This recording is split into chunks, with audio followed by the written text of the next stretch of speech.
Muchas gracias por tu pregunta y eso me va a permitir explayarme un poco para que la ciudadanía entienda. En primer lugar, el Ministerio está orientado a entregar subsidios a las clases vulnerables, sobre todo al área de pobreza, pobreza extrema, comunidades indígenas, pero ya desde el año 2018, cuando adquiere el mote de Ministerio de Urbanismo, deja de ser Secretaría, pierde cierta autarquía financiera que hoy nos deja muy limitados de poder ampliar el abanico de opciones y de alternativas para la gente, ¿verdad? Por eso insistimos nosotros de que este es el mejor momento para poder modificar la Carta Orgánica del Ministerio y poder captar recursos del sector privado donde están concentrados los capitales y donde hoy los inversionistas, al no tener mucha atracción en invertir en un certificado de depósito que está por debajo de la inflación, ni siquiera se habla del costo del dinero, ve con mucha esperanza y como una rentabilidad más invertir en proyectos inmobiliarios, ¿verdad?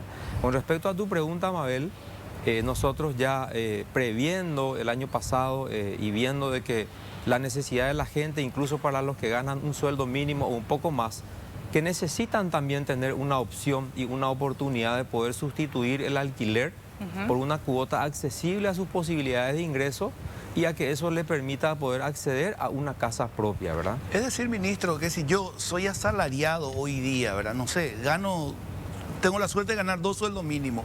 Es decir, yo voy al Ministerio de Urbanismo y no tengo una opción para mí.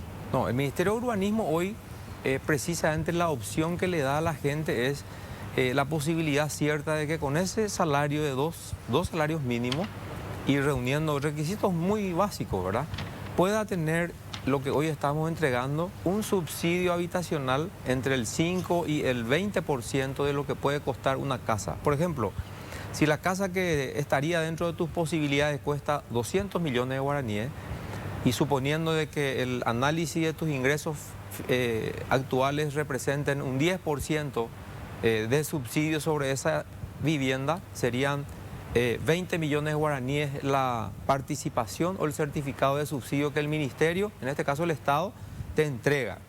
Ese 180 millones restante es lo que tendrías que buscar con los bancos, la financiera o la cooperativa, por eso le llamamos crédito complementario, complementario al subsidio. Y eso le permite a la gente hoy pagar una cuota propiamente, pero ya por su propia casa y deja de pagar el alquiler, que es un gasto fijo, no tiene retorno y tampoco le representa una esperanza de que no es un leasing que en el tiempo podría ser parte de su propiedad, ¿verdad? Esa es la razón por la que hoy nosotros estamos tratando de convencer a los parlamentarios de que el Ministerio de Urbanismo, con la cantidad inmensa de inmuebles que tiene, eso podemos constituir en un fideicomiso de inversión inmobiliaria, garantizando al inversionista su inversión y ofreciéndoles a la gente que hoy paga alquiler la posibilidad de que puedan acceder a un crédito financiado por los bancos y financieras, y ahí el fideicomiso prácticamente se va a encargar de devolver nuevamente a los inversionistas una vez que termine el complejo de edificios de departamentos, y el ministerio termina cobrando por el inmueble que hoy no le representa absolutamente nada en valor económico. Le doy un ejemplo rápido, ¿verdad? El predio que tenemos en Mariano Roque Alonso... Me venía a la mente esto está a punto de terminar, no las 600 casas que también están terminando, sino toda esa infraestructura donde estaba antes el IPS, ¿verdad? Ahí hay obras que se están haciendo por debajo, el cableado subterráneo, el tratamiento de desagüe cloacal, y eso va a servir para albergar a 3.000 departamentos. Ustedes no se imaginan que nosotros, hoy así como estamos, no podemos nosotros con los recursos institucionales que no tenemos, levantar un complejo de 3.000 departamentos. Sin embargo, si nosotros pudiéramos constituir ese inmueble en un fideicomiso, y ese va a ser el aporte del Estado, sobre eso el sector privado se va a encargar de construir, el sector financiero de financiar, y la gente que hoy paga, los roquealonceños, 3.000 personas que hoy viven de alquiler van a poder vivir cómodamente en un complejo que va a transformar la vida y el lugar de esa ciudad. Y eso es lo que nosotros buscamos, ¿verdad? Un crecimiento con sustentabilidad urbana, con una inclusión para toda la ciudadanía y por sobre todas las cosas, y lo más importante, que todos tengan la oportunidad de tener una vivienda propia, independientemente de la clase socioeconómica de donde proviene. Ministro, y actualmente, o sea, ahora mismo, ¿Qué alternativas tiene una persona, o sea, una familia, si se va al Ministerio de Urbanismo? Tiene este subsidio. Exactamente. Este subsidio, vamos a entonces hablar del subsidio. Sí. ¿Qué es este subsidio? Yo gano 3,5 millones. Exactamente. Mi pareja gana 2,5 millones, que es y se juntan esos dos salarios. Se consolida el y entonces ingreso sería de 6 ambos. millones, ¿verdad? Sí. 6 millones, ¿verdad?, de guaraníes. Con esos 6 millones de guaraníes a un crédito que yo puedo acceder en un banco, me van a dar un crédito hasta no sé cuánto, 600 millones, ponerle, ¿verdad? Con 600 un interés. millones. Sí. Claro, Altísimo. 600 millones me van a dar. ¿Y qué es lo que va a hacer entonces el Ministerio de Urbanismo? Me va a dar un complemento a Le esa va a dar plata. un certificado de subsidio habitacional por el porcentaje que califique en cuanto al nivel de ingreso. Suponiendo que sea el 10%. 6 millones. Sí, 6 millones nosotros En ese ganamos con mi caso de pareja. 600 millones vas a tener un subsidio de 60. Ok, 60 millones y van a el dar. crédito complementario que tenés que ir a buscar en el sistema financiero va a ser de 540. Hoy Ok. nosotros le decimos a la gente que haga la inversa del cálculo, que vaya a hacer la consulta en el banco para que le digan, conforme a su ingreso, menos sus gastos, cuánto es lo que tiene de resto financiero, como para que le digan, con este nivel de ingreso de 6 millones, te podemos dar 300 millones. Entonces en el ministerio ustedes ya después se van a acercarse con esa base. Sí. Y ahí nosotros lo que hacemos es simplemente analizar en qué categoría de subsidio califica ese nivel de ingreso de 6 millones, suponiendo que en un porcentaje del 20%, ¿verdad? Ok. Sobre esa casa de 300 millones, ahí el ministerio te otorga 60 millones de guaraníes, de manera de que los 300 que te puede dar el banco te va a terminar. 60 millones yo no tengo que devolverle. No, por eso O sea, es digamos que es importante como subsidio. Es importante ayuda. aclarar, Una ayuda. Es importante aclarar, tiene el concepto. Mucha gente dice la gente, ¿cuánto tengo que pagar por el subsidio? Y el subsidio propiamente es una ayuda económica que no tiene Claro. retorno, ¿verdad? Es un regalo. ¿Qué condiciones, Tiene una ministro? serie de ¿Cuáles son condiciones, esas condiciones? tiene una serie de condiciones, Mabel, pero son condiciones mínimas, ¿verdad? Primero que no tenga antecedentes de haber recibido un subsidio orientado a cualquier aspecto de vivienda. Ya. Segundo, no tener ningún tipo de antecedente judicial. Ok. ¿Por qué? Porque eso los bancos luego te van a pedir. Sí. Y el certificado de oferta del vendedor del inmueble interesado, en que ustedes están interesados. Y nada más que eso, ¿verdad? El certificado de trabajo, si es una persona con relación de dependencia, si trabaja por cuenta propia, la declaración de impuestos del IVA, de lo que paga por ser cuenta propista o por desarrollar la actividad que dice a que se dedica. Y nada más que eso, ¿verdad? Nosotros hemos flexibilizado mucho, y yo aprovecho este espacio Y agilizado privilegiado. también, porque hay gente que Sí, decía sí. que tardaba mucho Sí, en resolver. yo agradezco mucho siempre a la ciudadanía todas las críticas, todas las observaciones que nos acercan, porque eso también nos permite a nosotros sentarnos con los bancos y financieras que hoy entienden nuestra realidad económica actual después de la pandemia, de que hay que ser también más flexibles con la ciudadanía, no por estar en Inforcom, porque no pagó el celular o porque pagó con ciertos días de atraso el servicio de agua o de luz. Esos no son indicadores de mal pagador. Nosotros tendríamos que preguntarnos, ¿hace cuánto tiempo está pagando alquiler? Claro. Y Ministro, ese debería de ser el sí. indicador más fehaciente De que ¿verdad? puede. De que esa Sí. persona, es solvente. si pudo pagar 15 años aún con atraso y con Sí. mucho esfuerzo, ¿cómo no va a poder pagar una cuota que va a representar su propio patrimonio familiar, su propia vivienda? Y quien más, quien menos, ¿quién no tiene el anhelo de tener una casa propia? Todo trabajador sí. anhela eso. Ministro, ¿y cómo se empieza el proceso? ¿La familia cómo hace? Viene la familia que junta su salario y entonces se tiene que ir al Ministerio del Urbanismo. Llena un formulario muy simple, Ok. eso ustedes pueden consultar en la propia página web, pero lo más rápido sería ir a la institución, Pero también está disponible en la web. consultar ahí está la persona que le va a orientar paso a paso, incluso que nos diga en qué banco o financiera o cooperativa va a realizar Ok. su trámite para que también nosotros podamos actuar como una suerte de veedor de su trámite y eso Ok. también le va a ir facilitando de que le digan que sí o que no, ¿verdad? Porque eso nomás es lo que nosotros muchas veces pedimos, ¿verdad? Que no sean tan burocráticos en el análisis, en la examinación de las documentaciones, sino que te digan, te podemos dar hasta acá o no te podemos dar y por estas razones, como para que la gente también pueda Sepa tener por qué. una suerte de Otra repechaje y volver a insistir con eso. Ministro, el subsidio, supongo que el ministerio debe de tener un rubro asignado para la entrega de los subsidios. ¿Tienen rubro disponible? Porque Martín le preguntó acerca de las condiciones, todo bien. Ahora, el ministerio tiene suficiente plata hasta cuánto, digamos, cuántos subsidios puede dar. Claro que depende del valor de la vivienda, ¿verdad? Pero la entrega del subsidio está muy limitado al rubro que tiene el ministerio también. Absolutamente. Ahí hay dos, te voy a responder de dos maneras, ¿verdad? En primer lugar, la disponibilidad para subsidios para la clase social más baja, para el estrato más bajo, que es luego al que hoy el ministerio prácticamente está orientado. Entregar subsidios para familias vulnerables de sector de pobreza, pobreza extrema, para comunidades indígenas, el recurso presupuestario es muy limitado. Pero hoy, por suerte, hemos podido reprogramar programas de años anteriores que no han tenido un impacto significativo en la sociedad, y eso nos ha permitido consolidar aproximadamente 2 a 3 millones de dólares que hoy sí están todavía disponibles para la clase media y poder aprovechar esta disponibilidad de presupuesto que tenemos para que estas familias, por lo menos antes de fin de año, incluso puedan ver consolidado su sueño de poder sustituir el alquiler y aprovechar el aguinaldo también como para hacer un aporte extraordinario y con eso asegurar con la entidad financiera el poder tener el acceso a la financiación, ministro, que le va a permitir tener su casa propia. Ministro, nosotros no tenemos previsto dentro del ministerio una forma de ir pagando a cuota una casa propia, por ejemplo, llega hasta un cierto punto y eso se le concede al ciudadano. ¿Esos sistemas no hay?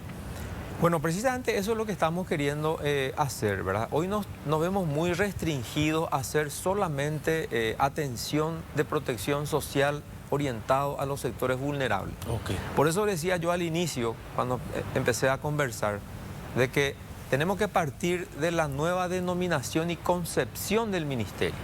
Al ser un ministerio, prácticamente el órgano rector, no solamente de dictar las políticas públicas orientadas a urbanismo, vivienda y hábitats, sino a crear las condiciones suficientes. Es lo que está diciendo Freddy. Esta institución ha venido pasando por tantas personerías jurídicas que en su momento, en los antecedentes de hace 30 años, era nada menos que el Banco Nacional de la Vivienda.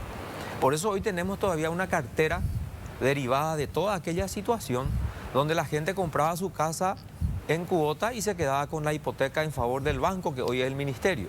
Cuando yo ingresé hace 2 años, 97% era la morosidad. Hoy estamos reduciendo al 54%. 54%. Que sigue siendo alto, pero si hace un análisis de 97 bajar a 54, es un paso enorme que se ha hecho con el esfuerzo de todos los funcionarios y también con haber podido ofrecer a la ciudadanía y a esos deudores descuentos, quitas, reestructurarles conforme a sus posibilidades de ingreso, verificar un nuevo plazo para que, como dice Freddy, para que puedan encontrar un equilibrio entre su ingreso actual y la posibilidad de que la cuota pueda pagar y no entrar en un incumplimiento que, además de dejarle sin casa, le va a dejar en un estado, ministro, muy disminuido. Ahora, con esa cuestión, pues para mí es nuevo esto que usted dice, de que son los encargados de la política pública en el tema de desarrollo, lo que tiene que ver inmobiliario. ¿Cómo ustedes intervienen con muchas veces lo que la gente dice, los precios muy inflados de las inmobiliarias? ¿Ustedes tienen algo que ver en eso? ¿Pueden eso controlar o no?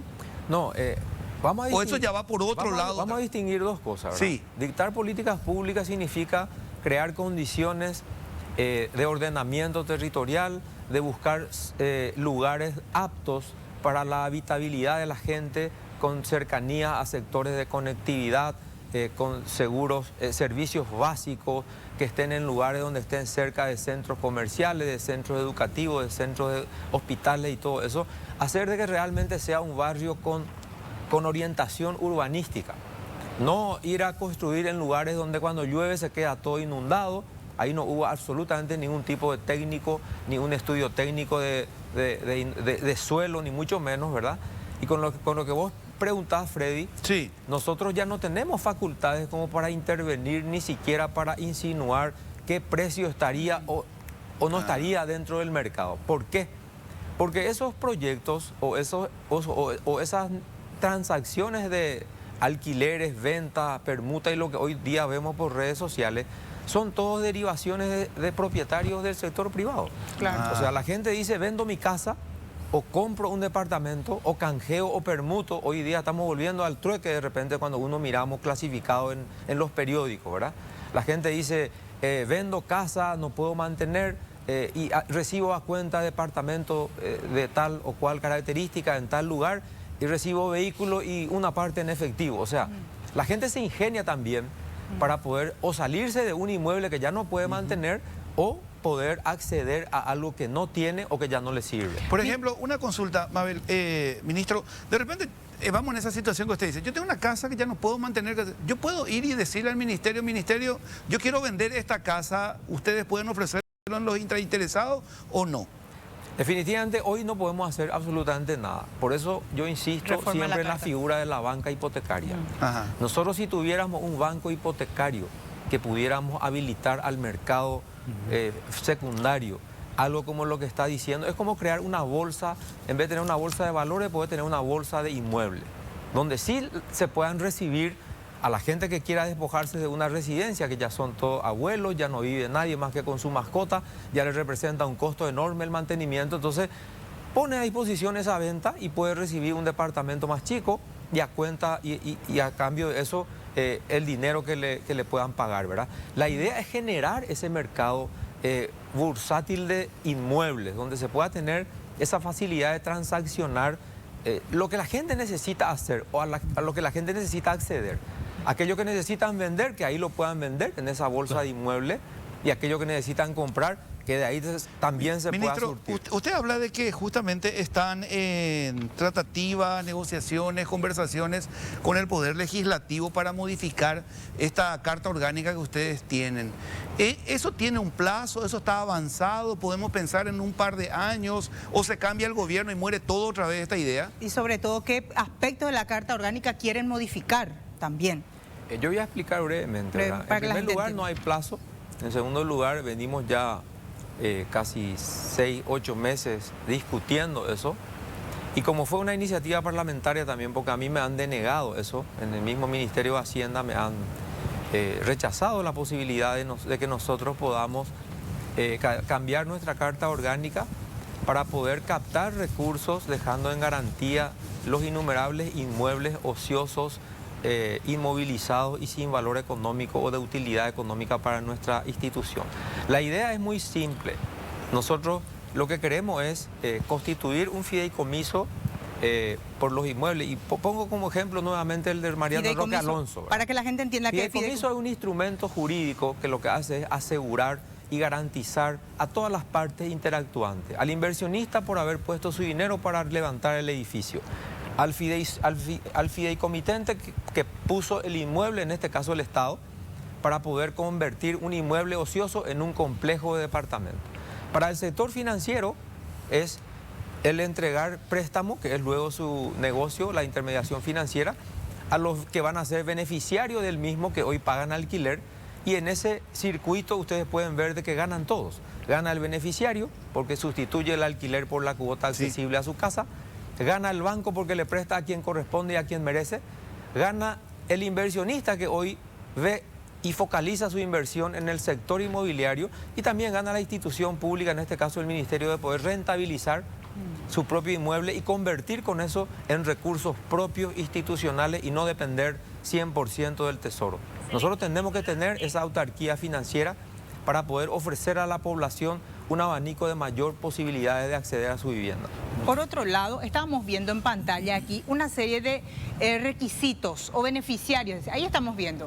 Porque hay que hacer hincapié en este detalle, ministro, que no es solo para las parejas, de repente Ahí están previstas todas las solteros posibilidades. o con ingresos, solteros. Es Pero, lo Mabel, que ministro, hicimos nosotros, claro, ¿verdad? estamos hablando del subsidio. Ahora Siempre estamos el hablando del subsidio. subsidio. Volvemos a hablar del subsidio. En el Siempre Ministerio subsidio. siempre solamente podemos hablar de subsidio. Subsidio, claro. Pero también te podemos hablar de protección vulnerable, que es otro lado. Es otro nivel de subsidio. Otro nivel de subsidio, pero el nivel de clase, El digamos, de clase baja media. ahí tienen ustedes la característica y los requisitos son muy sencillos. Y eso se ha hecho previendo las casuísticas que se presentan y lo que la gente plantea. Y si soy madre soltera, y si soy padre soltero, y si vivimos con una relación, unión de hecho, pero no estamos casados, no importa eso. Ahí lo que importa es de que puedan justificar lo que ganan, ya sea en forma dependiente o por cuenta propia, no tener ningún tipo de antecedente de haber recibido antes el subsidio, que es excluyente, y después ya son requisitos mínimos, ¿verdad? No tener demandas ni procesos judiciales que le impidan acceder finalmente a la financiación del crédito complementario, que es lo más importante para la persona. Y con relación a la carta oferta de la persona que en este caso estaría vendiendo su propiedad, ¿verdad? Pero haciéndola sencillo entonces, ministro, y quitando un poquito en limpio esto, ¿verdad? Hay alternativas. Ahora, yo necesariamente entonces me tengo que acercar al ministerio y hacer mi consulta requerida. Por supuesto que por la página web también lo tengo, pero en este caso el cara a cara va a ser como más efectivo, ¿no? Yo siempre recomiendo la consulta personal, ¿verdad? Claro. Porque siempre somos proclives de plantear lo que no hay o de preguntar lo que no está previsto y de meter siempre, ¿y qué pasa si esto? ¿Y qué pasa si lo otro? Y así se van condicionando preguntas que muchas veces en una relación, haciendo el completamiento de la solicitud virtualmente, no se va a poder evacuar ni no se va a poder responder, ¿verdad? Sin embargo, si la persona va, ahí mismo plantea sus dudas, las que están dentro de nuestra competencia los vamos a aclarar y aquellas que no, igualmente lo vamos a acompañar para que en el banco, financiera o cooperativa sienta también el apoyo de la institución para que pueda hacer los trámites complementarios hasta obtener el 100% de lo que necesita para poder comprar su propiedad. ¿Y qué pasa? Yo quiero, un ratito nomás, yo quiero volver otra vez a los requisitos porque quiero mirar. No sé si los compañeros nos pueden acompañar ahí, por ejemplo. En uno de los puntos, nosotros, por ejemplo, podemos estar vos, hombre o mujer, con tu pareja. Pero a uno de los puntos dice, postulante con hermanos, tíos, primos, mayores de edad que conviven juntos y aporten a la economía familiar. Por ejemplo, una pareja, qué sé yo, yo, mi novia o esposa, pero en mi casa vive mi hermano con nosotros. Y mi hermano también vive con nosotros y aporta a la economía. Entonces, ¿quién es el sostén? ¿O cómo se claro, yo voy a hacer el sostén. el beneficiario? Yo voy a hacer el sostén. Mi esposa va a ser mi compañera y mi hermano va a ser un aportante. Nosotros podemos acceder ahí entonces todos juntos a ese subsidio. Sí, sí. Y eso va a ser, por ejemplo, global. Así mismo es. Inclusive te voy a poner otro condimento, ¿verdad? Ajá. Puede ser de que la persona mayor, Sí. ¿verdad?, que tiene alguna discapacidad, sea finalmente la cabeza también de familia. Ah, puede pasar también. Claro, porque puede ser de que él a lo mejor tiene un ingreso por alguna renta, por alguna jubilación, ¿verdad? Y quienes todavía trabajen por debajo, sus ingresos sean mínimos. Ok. Y como hay muchos ingreso, casos, ¿verdad?, sí, en que la gente le tiene al padre, a la Sí. suegra, a algún hermano con discapacidad. Por eso nosotros decimos de que en estos requisitos que ustedes pueden ver, prácticamente es muy inclusiva la visión que nosotros tenemos. Justamente por eso se lanzó y se comunicó mejor de que las madres, para madres solteras, también para padres solteros, para cualquier tipo de situación que le pueda afectar a una persona. Ahora, la elección de la vivienda es personal, digamos. Claro, ¿verdad? la persona elige lo que puede, o lo límites, que quiere, o lo que tiene en mente, ¿verdad? Hay tema del límites, rubro, doctor, por Martín. ejemplo, que sea una casa, que sea un departamento o el sitio. Por ejemplo, gracias a la ciudadanía también, cuando lanzábamos el año pasado, exactamente en esta época, el programa Mi Vivienda, que fue el primer programa dentro de la clase media, que desde 2016, estando vigente la ley, nunca antes se atendió este segmento, ¿verdad? Y ahí está la demostración de que no solamente ha sido exitoso, sino que lo más importante es tener haber construido la confianza y la confiabilidad con nada menos que el sistema financiero, como para poder ser un conector hacia los beneficiarios que hoy pagan alquiler. Y acá lo importante es de que hoy estamos ya lanzando el segundo producto para aquellas personas que tengan un terreno. Porque anteriormente nos Sí. preguntaban, ¿y qué pasa si un terreno? Y yo quiero construir. Y hoy tenemos ya respuesta para esa gente diciéndoles que hoy sí, en su terreno igualmente pueden recibir el mismo subsidio, con la diferencia de que ahí no van a adquirir nada, sino que el crédito complementario del banco financiera va a ser para construir lo que quiera construir hasta la categoría de crédito que pueda acceder en su propio terreno. Ministro, ¿qué estamos viendo? Antes de ir a eso, Freddy, quiero preguntarle un detalle importante. La gente que vive en el interior, ¿qué hace? ¿Todo está centralizado en la capital? No, nosotros tenemos 8 oficinas regionales en diferentes lugares. Sí. Y esto es transversal, ¿verdad? Esto abarca para todos los 17 departamentos del país, para los 262 distritos. Y como les digo, acá lo más importante es que hoy tenemos presupuesto para seguir atendiendo a propuestas y a requerimientos de subsidio para clase media. Y aquí estamos teniendo... Ahí ustedes pueden ver Sí. las escalas de subsidios Y los límites hasta dónde va con la ley, ¿verdad? En las 4 categorías en donde están, de cómo están expuestas en ese cuadro, ¿verdad? Ahí ustedes pueden ver que obviamente los que ganan menos tienen una mayor participación de subsidio, obviamente, como debe ser. El que gana mucho más tiene una menor participación, pero lo importante es de que en cualquiera de las 4 categorías el Estado hoy asiste con una ayuda económica que, insisto, no tiene nada que devolverse. Una vez que eso es recepcionado por el beneficiario, simplemente va a formar parte del pago por la adquisición de su propia vivienda. Ministro, muchísimas gracias por compartir con nosotros aquí en NPI, la gente los sábados, por estas dudas, inquietudes que tenían todas estas personas que quieren acceder a la casa propia y bueno, ir a ver en las oficinas del Ministerio de la Vivienda y Urbanismo. Gracias por su tiempo. Al contrario, Mabel, para mí fue un gusto. Gracias, Freddy, gracias, Martín. Estamos siempre atentos y a las órdenes.